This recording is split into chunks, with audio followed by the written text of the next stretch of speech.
Sénégal, salaamaaleykum Casa di Mansa, salaamaaleykum Tanaf,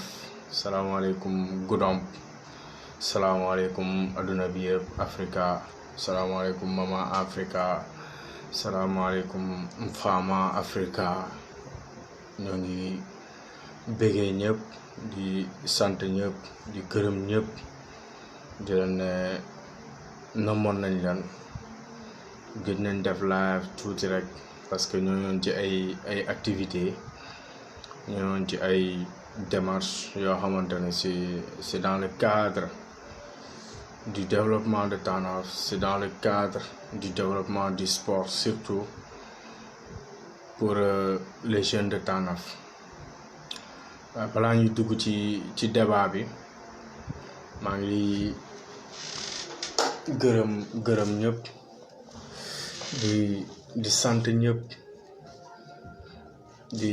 fàttali nit ñi ni que il y a presque une semaine ñoo ngi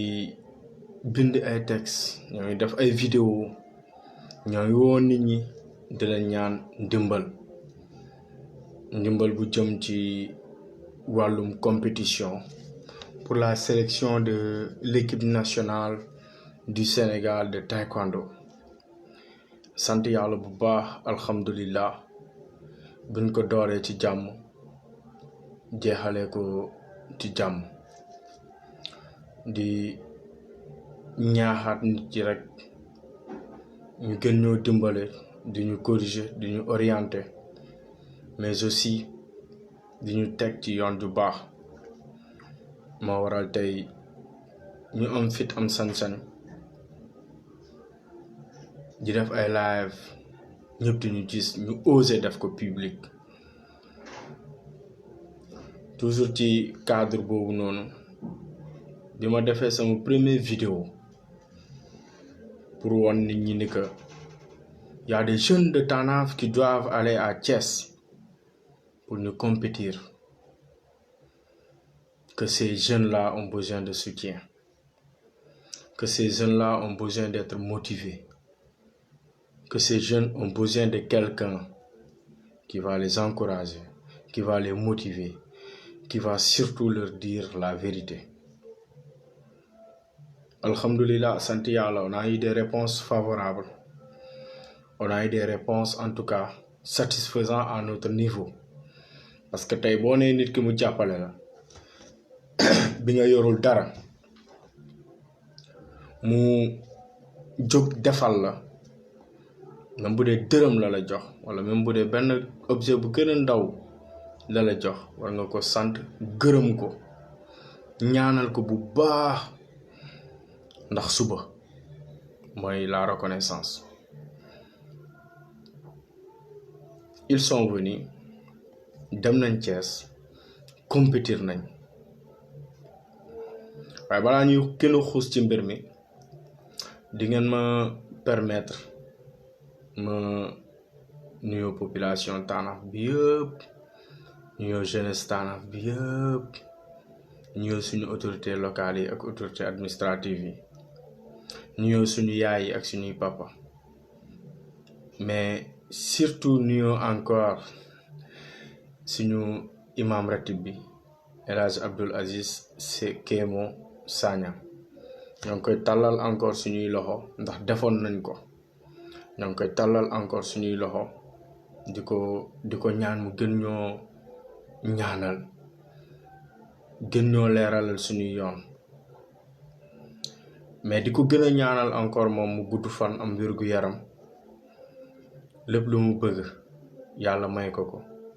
lépp lu mu yéeneel Tanaf yàlla may ko yàlla gën koo may xel bu muy protéger Tanaf ci barke Moussa Dusu Kouyaté moom miy tax tey ñun ñu juddoo Tanaf moom miy tax tey Tanaf siiw fu ne mooy le fondateur de Tanaf Moussa Dusu Kouyaté. bu ma nuyoo ñooñu yëpp di nuyoo sama mbokk internet yi ñoom seeni Kébé ñoom doomu Touré ak ñeneen ñoo xamante ne ils m'ont toujours suivi ils m'ont toujours encouragé Ils ont toujours commenté mes publications. Mais ils n'ont jamais hésité aussi à me dire que oh, tu as dit ceci et cela, il fallait dire ceci et cela. ñooñu noonu maa ngi leen di sant di leen gërëm di leen naan yàlla ngeen gudd fan am wérgu yaram. Les jeunes quitté nañ Tanaf ñëw bi ñu defee vidéo bi y a eu des gens qui ont fait des gestes extraordinaires, des gestes à remplir le cœur, des gens qui nous ont permis encore d'être beaucoup plus motivés, des gens qui nous ont permis d'être encore plus dynamiques, déterminés pour la cause de Tanaf, pour la cause des jeunes de Tanaf. Ñu dem ci ba jeex ba tey ñu osé waat defaat live. Je veux nommer d'abord le maire de Tanaf en particulier, en général les autorités locales, à savoir ceux qui sont au niveau de la mairie de Tanaf. Ndax buñ defee vidéo bi, on a vu qu'il y a eu intervention. On a vu qu'ils ont fait une intervention. Mooy lan jot nañ jox une somme colossale, malgré que somme bi man mooy loolu, mais somme bi am na njëriñ parce qu'ils ont donné une enveloppe de 45 000. Si je ne me trompe, la mairie de Tanaf a donné une enveloppe de 45 000. Joseph Mendy, on revient juste sur la question des jeunes de Tanaf qui étaient à Thiès pour la compétition nationale de taekwondo, dont l'objectif est de sélectionner l'équipe nationale de taekwondo. Joseph Mendy. Alors, la mairie a remis une enveloppe de 45 000 aux jeunes pour qu'ils puissent se débrouiller avec. Et par rapport à ça aussi, Ousmane, le transporteur, madame Kouyor Horaire Tanaf, il nous a permis de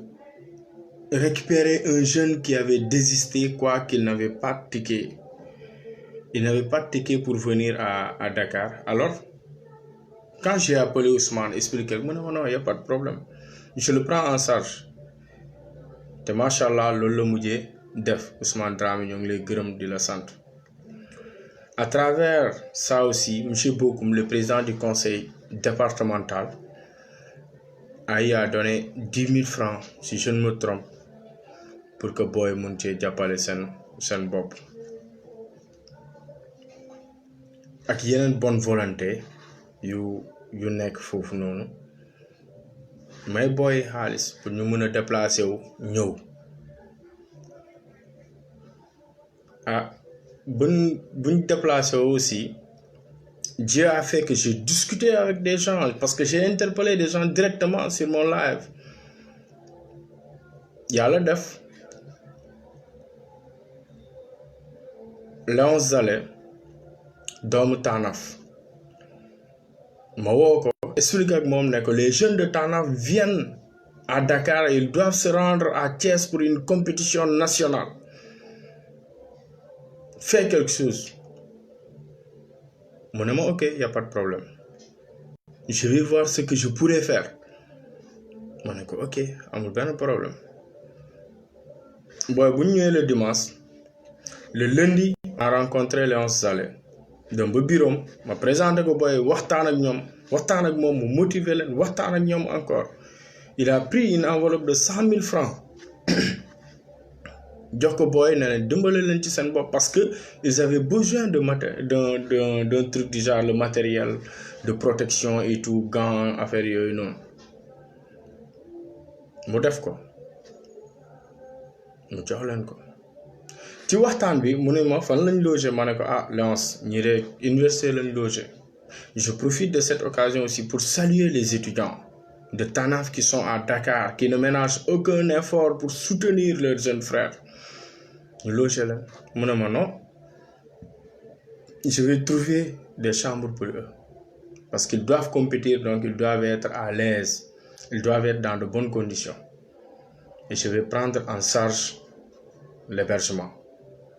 Je vais dire boy, yoboulen, nous loger dans de bonnes conditions. Yamul fofu. Monama boy, bu ñuy dem Thiès, je prends un véhicule boo xam dañ di yóbbu ba Thiès déposer leen alhamdulilah noonu la mujjee demee il a tenu promesse Léon Zale ñoo ngi lay gërëm di la sant bu baax nit ñi nag da ngay wax benn affaire ku nekk fii di expliquer di wax ñun TANAF lañ taluñu leneen lu ñuy def yëpp pour Nafta la wax ji mooy bëri mais lépp lu ñuy def rek TANAF moo tax ñu koy def tey même bu doon xale bu gën a ndaw moo def dara pour TANAF moo ko yëgee am koy wax kenn mënu ci dara dañuy raag dañuy fayat bi la wax Nafta dañoo bëgg TANAF dañ koy xeexal mu def loolu noonu yëpp ñëpp booy jàmb ak pexem yàlla dogalam ñu dem Thiès booy tey lañ compétir bon après pesage bi démb lañ def pesage bi et tout affaire yooyu noonu ñu jàll tey ñu def compétition bi ñu defee compétition bi macha allah ils se sont donnés à fond parce que da ngay yëg ni booy nii lu ñuy def nii dañ ko bëgg dañ ko sopp dañ ci dem ba jeex ils ont pensé à tout ce que les gens ont fait pour eux ils étaient motivés déterminés ils avaient la rage de vaincre mais yàlla def ñu éliminer leen ci seeni combat yëpp tout le monde ñoom ñëpp ñu éliminer leen mu doon lu métti mu doon lu métti loo xamante ne ça m'a beaucoup marqué parce que bëggoon naa au moins ñu yóbbaale médaille à TANAF pour ñu woon waa TANAF yi booy nii ay jàmbaar lañ comme nuñ ko mus a defee mais comme ni ma ko waxee jàmb ak pexem yàlla ak dogalam yàlla loolu la dogal xëy na moo gën ci ñoom ils n'ont pas démérité parce que de TANAF à Dakar de Dakar à Thiès joxewu nañ bu baax faat nañ bu baax et finalement remporté man je dis bravo à ces gosses là ay jàmbaar lañu ak kan ñoo xam dañoo dem représenter la région de Sédhiou représenter TANAF représenter Goudomp donc ñooñu noonu waruñu leen téye ay yaafus dañ leen war a mën a dimbale jàppale leen soutenir leen encadrer leen parce qu'ils sont à leur 3e compétition bu ren bi moo gën a am engouement et pourtant mënoon na gën a am engouement te bu doon fecc ak sabar la wala fecc ak leneen les autorités sont pare nañ pour def lu ne mais quand il s'agit de soutenir les jeunes pour l'éveil de conscience de soutenir les jeunes dans le cadre de l'éducation dans le cadre du sport on a les bras croisés parce que ndimbal du heure bu ñu la ko laajee y a des choses qui sont prévisibles dinañ ci ñëw donc maa ngi remercier Nabi Sadio di remercier Adja Sané di remercier Mamadou Mané di remercier Boy Baldé di remercier Fall di remercier Boy Goudiaby boy ñëw yëpp pour compétir au nom de la région de Sédhiou maa leen di béggee di leen sant dites-vous que vous pouvez réussir vous pouvez faire partie de l'équipe nationale du Sénégal de taekwondo un jour continuez à vous battre continuez à garder le courage continuez à vous donner un jour viendra di ngeen ko yëg di ngeen ne biip mës na wax lii mais bëgg naa tuuti ñu waxtaan ci difficulté yu booy di rencontrer parce que buñ ko waxul duñu ay gor tey mënuma concevoir mu am une équipe de taekwondo au niveau de TANAF boo yoo xam dañuy gën am ay médailles kenn mënu leen soutenir ba heure bu ñëpp yuuxu soutien ku nekk ñoo joxe surtout les autorités locales joxe ngeen naaj na trop mais je me dis que autorité dafa war a mën a prévisible les gosses ñëpp gis nañ situation yi ñuy entraîné wu à Tanaf ils n'ont même pas de salle amuñu dojo booy amuñu salle et depuis très longtemps waxoon naa ko sama première live bi kenn mënu leen jox salle ils se débrouillent ils se décarcassent jour et nuit pour ñu trouver fu ñuy entraîné wu nit ñi di leen seetaan ñuy dem di indi ay médailles d'or ba léegi mënuñu xam ne booy mën nañ avancer ci mbir mi nañ leen jàppale ñu am salle kenn defu ko parce que ça se comprend aussi Tanaf amul espace jeune sax fa la ñuy entraîné wu xëy na peut-être centre culturel bu ñuy tabax dinañu arranger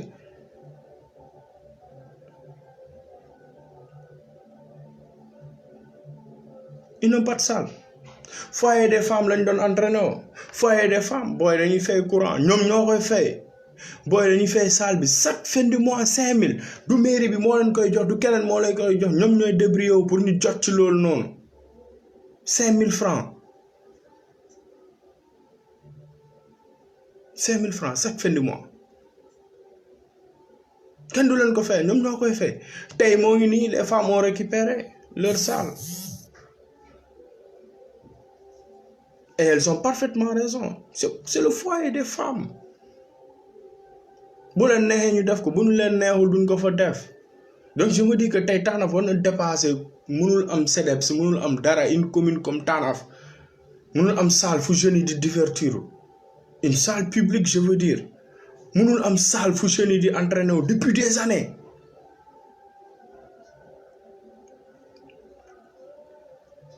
booy des fois ci terrain basket bi dañuy entraîner le terrain de basket à l'air libre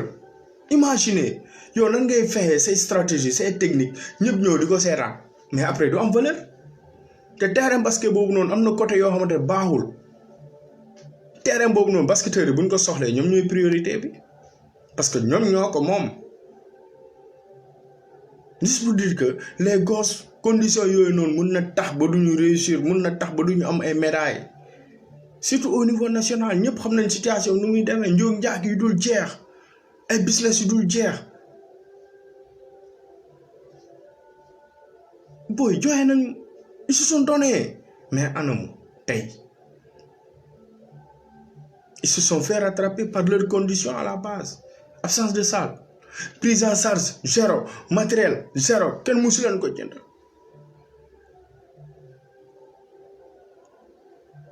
donc difficulté yooyu noonu ñoo ngi fii te beneen élément bu gën a yéeme mooy boo yoo xamante ñoom ñooy représenter la région de Sédhiou mënuma comprendre région de Sédhiou nu mu mel 3 départements ñoom taekwondo booy débrouillé ba mën a ñëw Thiès niveau national la ligue de Sédhiou mënul joxe benn coach pour booy mu gunge booy la ligue de Sédhiou mënul yónnee benn représentant mënul yónnee benn coordinateur pour mu suivre booy mënul yónnee benn technicien pour mu suivre booy nii lañ meloon dama leen yërëm man aw xawma dara ci taekwondo li ma mën mooy wax et c'est ce que j'ai fait quand j'ai rencontré le président de la fédération waxtaan ak moom avancé je connaissais pas trop de choses sur ça mais tey ligue de Sédhiou waroon na mën a yónnee kenn pour mu suivre booy yi mu nekk ak booy yi pour mu jàppale booy yi pour mu gën a xeex pour booy yi parce que lu tollu ni ligue je me dis que y a des têtes y a des gens qui savent parce que booy seen xam-xam mën na limité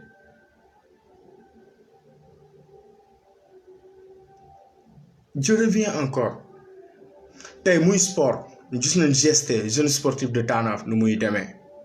su du loon Ahmed Touré tey leneen la ñuy wax kenn jàppalewu leen kenn dimbalewu leen kenn jaayul joueurs yi terrain bu baax amuñu ko espace bu baax amuñu ko il va falloir que nos autorités actuelles et futures pensent à cela Les jeunes de Tanaf ont besoin de beaucoup de choses. Mënuñu jóg wàcce ci tali bi saaga xeex sandi xeer lakk on ne va pas le faire. En tout cas man ki ma xam musuma ko def. Mais faut pas pousser les gens à la violence. Faut pas pousser les gens à la rébellion. Parce que lu métti la booy di rey seen bopp di jaayante di génnee seen propre xaalis seen parents yi di génnee seen propre xaalis alors que ñun région du sud la ñuy dem représenter jàppale ñu leen benn yoon. C'est un cri de cœur qui est là. Ligue de Sédhiou nañu gën a jóg jàppale booy nekk Goudomp Bounkiling Tanaf feneen ak feneen ñu jàppale leen. Pourquoi pas compétition yi ñëw au niveau de la Casamance? Pourquoi pas déwén compétition nationale mu ñëw au niveau de Tanaf et pardon au niveau de Sédhiou la région? Pourquoi pas? Mais on préfère regarder les gosses bu ñu wàccee ñu ne non booy defuñu dara nangam sax alors qu'ils se sont donnés, ils se sont battus corps et âme pour réussir. Mais ndimbal moo leen manqué kenn jàppalewu leen. Bu ma nee jàppale mooy depuis très longtemps lañu war a def yenn yi. Mais Dieu a fait que c'est des gosses disciplinés aussi, ils bavardent pas trop. Parce que c'est des sportifs. Meluñu ni comme Habib Sy ak Coly nekk fii di yuuxu rek non. Mais ça se comprend parce qu'on est des porteurs de voix. On est des porteurs de voix. Booy tey war nañ mën a am budget boo xamante ne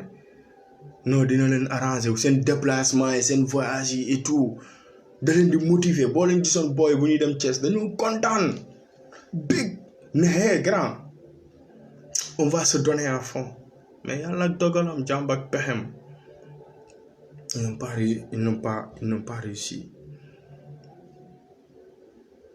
Difficulté yi bëri na booy foog ñu xool au moins lu ñu def médaille yu ñu am déplacement yu ñu def coono bu ñuy daj ñu jàppale leen lillaay war a suuli ñu am salle muy kung fu fëd-fëdaaw muy taekwondo muy rappeurs yi muy beneen discipline ñu jàppale leen ñoom espace boo xam ne foofu la ñuy dem def seeni répétition foofu la ñuy nekk buñ leen ko defalee dinañ gis d'ici peu d'années Tanaf ay talent ñoo fay feeñ parce que bu dee hip hop la on a de très bons rappeurs bu dee taekwondo les gosses tey prouvé nañu ci beneen domaine ak beneen domaine mais ndimbal bi moo des les autorités duñ jóg ci booy duñ jóg ci kenn dañuy xool nii rek séminaire bu amee sa booy duñ leen dugal ci séminaire bi ay paa la ñuy tànn ay mère ñu dugal leen ci séminaire bi alors que les séminaires dañoo jàngat la quoi dañ lay jàngal nga ñëw bu dee association nga yor nga expliquer ko waa association bu dee mouvement nga expliquer ko mouvement mais des séminaires yoo da nga leen di jox ay paa ay mère maa ngi jëgalu bu baax ay paa ak mère léegi loolu noonu ñoom dañuy toog ci salle bi sax des fois ñu nelaw pour des questions de 2000 5000 francs ñu toog ñu nelaw de kooku kan lay dem kañ lay rapporter séminaire bi juste parce qu'il y a 2000 ou bien 3000 francs qu'on préfère prendre nos grands-mères nos grands-pères pour ñu yóbbu leen ci séminaire bi non ça ne doit pas être le cas maintenant. Les jeunes de Tanaf doivent être formés les jeunes de Tanaf doivent participer au séminaire pour véhiculer leurs connaissances pour transmettre le savoir qu'ils ont reçu lors du séminaire des formations.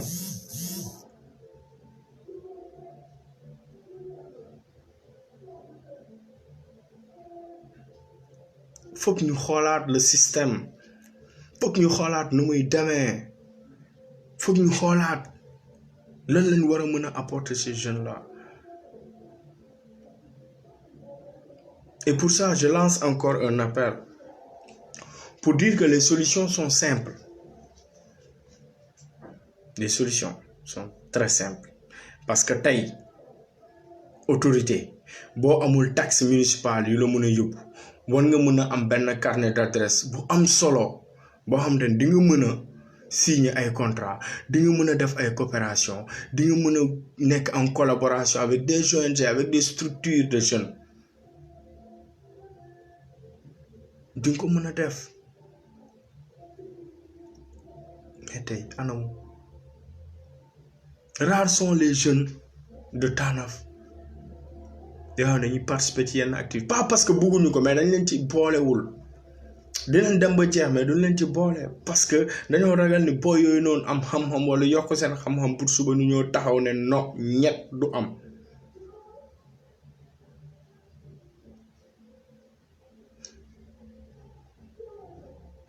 les financements là nañ ko jox booy yi fonds de concours yi nañ xam fan lañ koy dugal taxe municipale bi nañ xool nan lay jëriñee waa Tanaf les artistes nañ xool nuñ leen di jàppale les sportifs nañ xool nuñ leen di jàppale et c'est possible à travers les coopératives et tout affaire yooyu noonu c'est possible il suffit juste d'avoir une vision il suffit juste de voir les choses il suffit juste de s'informer de se déplacer sur Dakar sur Thiès sur Saint-Louis aller à la rencontre des structures pour avoir le max d'informations. Mais on préfère se réveiller, au bureau, dougat, damat. Non, c'est pas comme ça. Donc, nous xool bu baax lu ñuy def. Nous jàppale ces jeunes-là. Je reviens encore. maa ngi sant bu baax je dis bien maa ngi sant bu baax parce que yàlla moo ngi may bët bi may xoolee moo ngi may nopp bi may déggee moo ngi may bakkan bi may nooyee moo ngi may gémmiñ bi may waxee ndax lii bu amul duma mën a def dara te sant yàlla bu baax saa yu ma leen yëngalee rek mbirum ñëpp lay doon du pour sama intérêt bopp donc lu dul yàlla nen la je le dis encore lu dul yàlla nen la tant que ñoo ngi wéeru ci yàlla rek duñu daanu tant que ñoo ngi wéeru ci intérêt général duñu daanu mukk duñu mësa daanu booy coono bu ñu daj depuis ay années ba tey nit ñi di ko gis waxuñu ci kenn jàppalewu leen ci donc ci ngay xam ne c'est triste c'est trop déplorable c'est pitoyable boo duggee nga dëgg Tanaf te booy bu ñu amoon ndeysaan bu ñu nekkoon ci condition d'entraînement yu baax bu ñu amee le matériel qu'il faut seen motivation depuis Tanaf lay commencer da ngay gis bu ñu naroon am benn sa ñaar la ñuy am donte ñett la ñuy laajte nga xam ne ñii ils sont contents dañu bég mais zéro motivation à la base xanaa si yaaga bu defee vidéo wala keneen wax ñu jóg ñu jóg maanu maa ngi woo jeunesse bi yëpp jeunesse Tanaf yëpp laay woo xam leen seen droit mais bu leen fàtte seeni devoir connaissez vos droits mais n'oubliez jamais votre devoir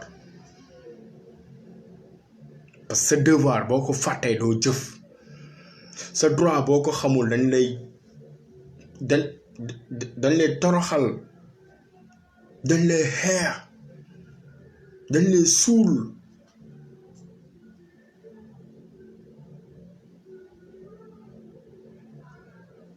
donc je lance cet appel à toute cette jeunesse là qui aime tellement Tanaf parce que ba Tanaf foo ko gisee Tanaf lay waate je fais appel à cette jeunesse là nañ jóg nañu fight nañu xeex pour Tanaf bu ma nee xeex nag du làkk pëna du sànni gën daana xawma lan ak lan non nañu use seen brain ñu doxal xam-xam ñu woon gars yi ñoom dañoo am xam-xam nañu bind nañu wàcc ci tali bi def ay marche pacifique waxtaan ak ñëpp nañu conscientiser la jeunesse nañu conscientiser la population sur d'éventuels événements te taekwondo la suba mun na doon GST mooy équipe football bu Tanaf bi ginnaaw suba mun na doon ay rappeurs yu war a représenter Tanaf ci benn compétition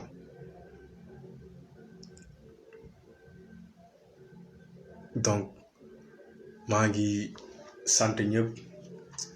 di gërëm ñëpp di baalu ak bu baax parce que doomi aadama matul léeg-léeg nga wax ñu wax bi nuñ ko warul waxee wala ñu interpréter ko nuñ ko warul interpréter juste pour te nuire j'assume lépp li ma fi wax j'assume quel que soit ci kanamu nit bu muy doon j'assume parce que mus naa ko wax samay live doo ci mus a gis saaga samay live doo ci mus a gis fausse information lépp dëgg nga ciy gis te yaakaaruma ni nit bu waxee dëgg mu wàcc yoon bi yaakaaruma nit bu xeexalee pour tout le monde mu wàcc yoon bi mu trahir yaakaaruma ko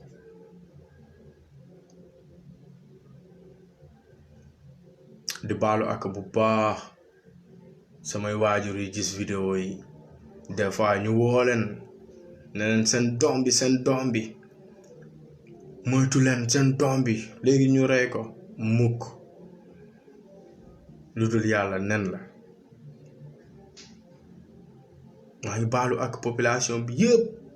surtout ñoo xam dañ ma bëgg fu ñu tase ak ñoom ñu ne leen siyaaka maa ngi baalu ak ñoom noonu parce que xam naa ne am na ci ñoo xamante ne seen fit dalul